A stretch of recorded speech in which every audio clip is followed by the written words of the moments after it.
Hello, this is Mike, NoStressMike.com. We are on a bus ride.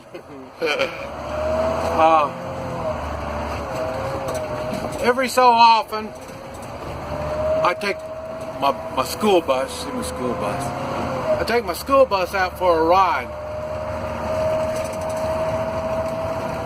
And we just kind of travel around, make sure it's working good, always ready to go on a trip in case something comes up. And but anyway, it is, you can see things are being thrown around a lot back here.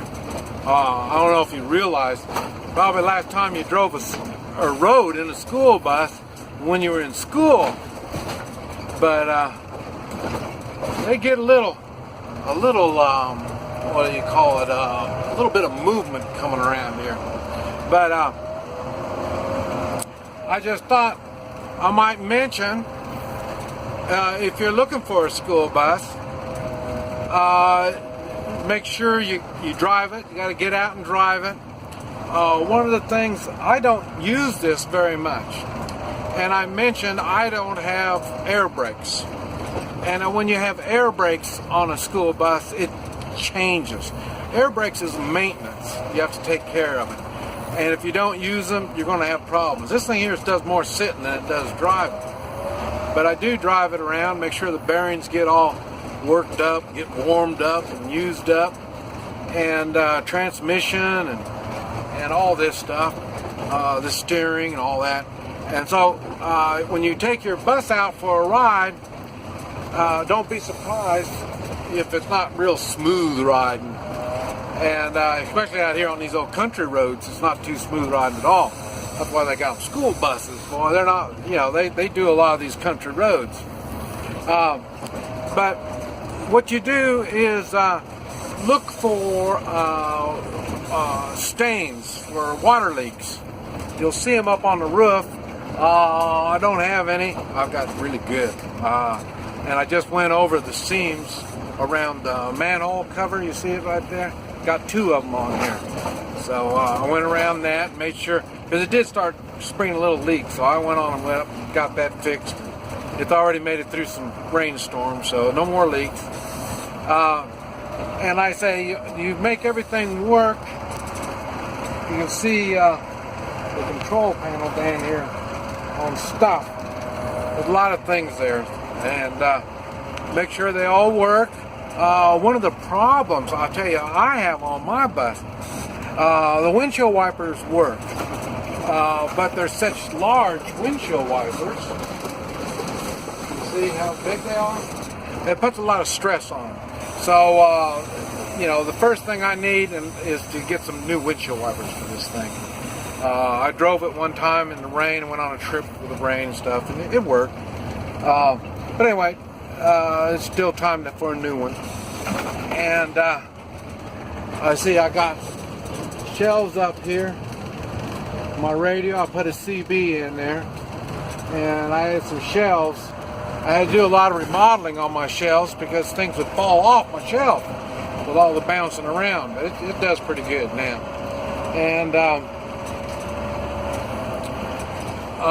but I say, on the brakes, you make sure you got good brakes, make sure the transmission's working really good, go through all the different gears, and I go through the gears.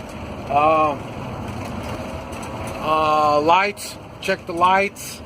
I took the school lights stuff, I disconnected them. I still have them because I thought, well, I still might want them one of these days, so all I did is disconnected them, but they're still on there. I could take them off. But anyway, your door, make sure your door is working good, like that. You gotta make sure that's working good. And let's see. You check the tires. Make sure the tires are good. You always have nice, good tires on the front, and on the back, they'll have recaps on the back. Oh, that's another thing. I don't have air conditioning. No air conditioning on my bus. Maybe that's what I need to do with those manholes. Put an air conditioner in there. But anyway, like I say, I don't really use this thing, so it's no big deal for me. But the heaters work. Got a front heater and it's got a rear heater in the back. Behind the curtain there's another heater back there. And that curtain's about halfway. So it's a long bus. I think it's the longest that they got, I think.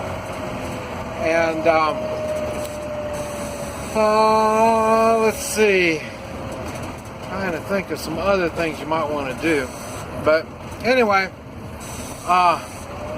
you do drive it around. I suggest you don't go out on country roads like this. Get on a good road where you can get used to driving these things, because I don't know if you never drove big trucks before, it's going to take a little bit of getting used to. It doesn't take a special license to drive these things either. You would think in Oklahoma, you would think they'd already know what's going on, but when I went down to tag it, they had problems trying to figure out what I was going to do with it, and I wanted to tag it as a private, just a regular, like a pickup, something like that. And as you see, there's no seats in there, so it's not, I'm not hauling people or nothing like that for private use. And matter of fact, I went on and started making a camper out of it. I thought I was going to register it as a camper, but I didn't. Like I say, so it's kind of like driving a U-Haul trailer or a U-Haul truck, one of those big old box trucks. You don't need a special license for that. Same thing with this. You don't need a special license for this. But anyway, I just thought I'd share this and let you know it does run. So we'll let you go. This is Mike, NoStressMike.com.